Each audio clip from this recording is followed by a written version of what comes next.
تعالي. نعم. واليوم رز بخاري بالدجاج على طريقتنا. وأول شي عنا 3 فخدات دجاج نقعناهم بالملح والخل وحطيناهم بالطنجرة ومننا نقليهم. ومنحط مقدار كاسة شاي زيت زيتون أيوة. عشان نقلي فيها الدجاج ومناخدها على النار. من أهم مكونات الرز البخاري هو البصل المقلي. بدنا نقليه مثل الكشري والمجدرة. طبعا هذا البصل ايوه لازم يكون لونه مثل البصل المجدرة. وهذا البصل نحن قصيناه جوانح وحطينا له معلقتين نشا، تمام، حتى يضل شو يا فضيلة؟ يقرمش مقرمش قرمشة. فهلا بدنا نقليه بالزيت ومنفرجيكم النتيجة. وهي قلينا نحن البصلات وتأمروا شلون مثل تبع المجدرة والكشري. ومنا نسحب الدجاجات اللي قليناهم واعطيناهم مش تحميرة وتقريبا 50% استووا. شوفوا شلون اخذت اللون الذهبي. وهي سحبنا الدجاج المحمر وعندنا هون زيت الزيتون اللي حمرنا فيه. منا نحط نص البصلات اللي قليناهم، نصهم. أيوة. والنص الثاني حتعرفوا لايش حنستخدمه.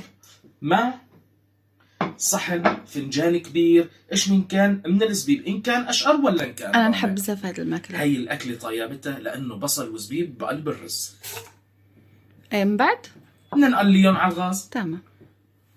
واهم عنصر كمان بهاي الطبخه هو جزر مبشور، 3 حبات كبار قشرناهم وبشرناهم وبدنا نحطهم فوقهم. بس امتى بنحط؟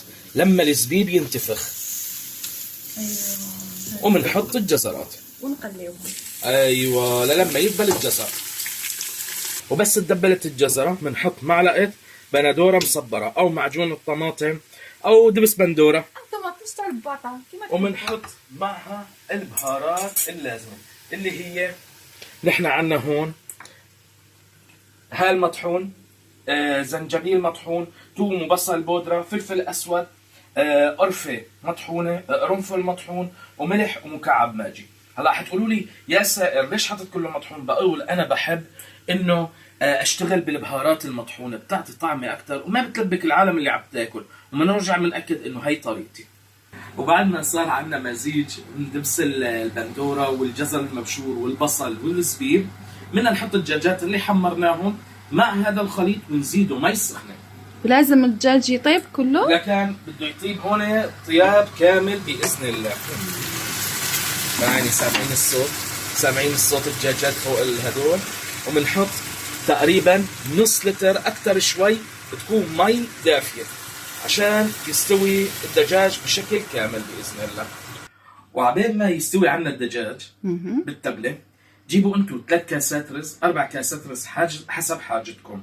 بس المهم انه تغسلوه بمي دافيه 3-4 مرات لما تطلع المي صافيه. وبعدين بتنقعوا بمي دافيه لمده 10 دقائق وبتصفوه بالنصفين حتى يكون معكم الشغل مزبوط باذن الله.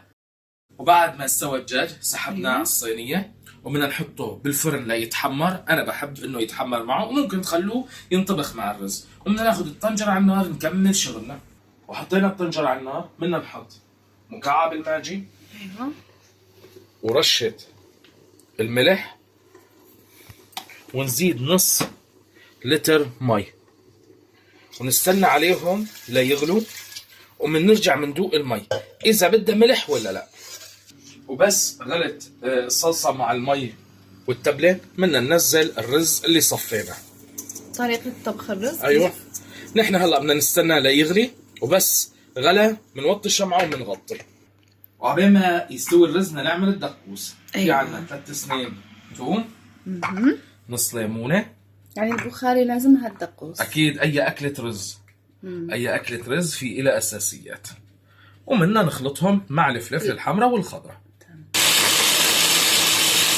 ومننا نحط بصل صغيره ونحط البندوره على دفعات ونكمل خلط.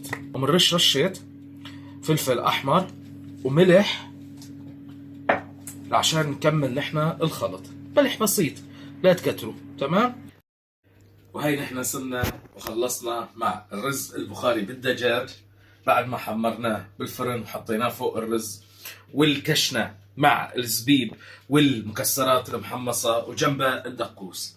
وألف صحة وهنا، ولا تنسونا من اللايك والشير والكومنت. وشهيناكم في الجنة. في أمان.